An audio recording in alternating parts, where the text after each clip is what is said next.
കുറഞ്ഞ ചെലവിൽ അത്യാധുനിക ആരോഗ്യ പരിരക്ഷ. MCS hospital, Muvattupuzha. Muvattupuzha lions club നിർമ്മിച്ചു നൽകുന്ന 12 വീടുകളിൽ 6 വീടുകളുടെ താക്കോൽ ദാനം നടന്നു. മൂവാറ്റുപുഴ ലയൺസ് ക്ലബ്ബിന്റെ സുവർണ ജൂബിലി ആഘോഷങ്ങളുടെ ഭാഗമായാണ് ലയൺസ് പാർപ്പിട പദ്ധതിയിൽ ഉൾപ്പെടുത്തി 12 കുടുംബങ്ങൾക്ക് വീട് നിർമ്മിച്ചു നൽകുന്നത്. മൂവാറ്റുപുഴ ലയൺസ് ക്ലബ്ബ് നിർമ്മിച്ചു നൽകുന്ന 12 വീടുകളിൽ 6 വീടുകളുടെ താക്കോൽ ദാനമാണ് നടന്നത്. മൂവാറ്റുപുഴ ലയൺസ് ക്ലബ്ബ് സുവർണ ജൂബിലി ആഘോഷങ്ങളുടെ ഭാഗമായി ലയൺസ് പാർപ്പിടം പദ്ധതിയിൽ ഉൾപ്പെടുത്തി നിർധനരായ 12 കുടുംബങ്ങൾക്കാണ് വീട് നിർമ്മിച്ചു നൽകുന്നത്. 2 കുടുംബങ്ങൾക്ക് വീട് നിർമ്മിക്കാനുള്ള ഭൂമിയും പദ്ധതിയുടെ ഭാഗമായി ലയൺസ് ക്ലബ്ബ് നൽകും. 1 കോടി രൂപയോളം ചെലവഴിച്ച് 600 സ്ക്വയർ ഫീറ്റ് ഏരിയയിലാണ് വീടുകൾ നിർമ്മിക്കുന്നത്. 6 വീടുകളുടെ നിർമ്മാണമാണ് ഇപ്പോൾ പൂർത്തിയായിരിക്കുന്നത്. 6 വീടുകളുടെ നിർമ്മാണം ഏപ്രിൽ മാസത്തോടെയും പൂർത്തിയാകും.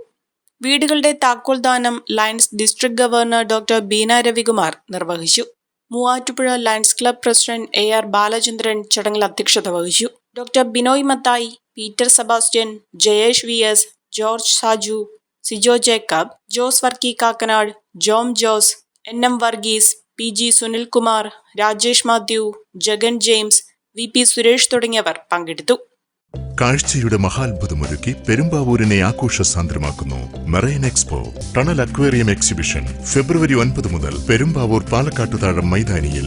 ഏവർക്കും സ്വാഗതം.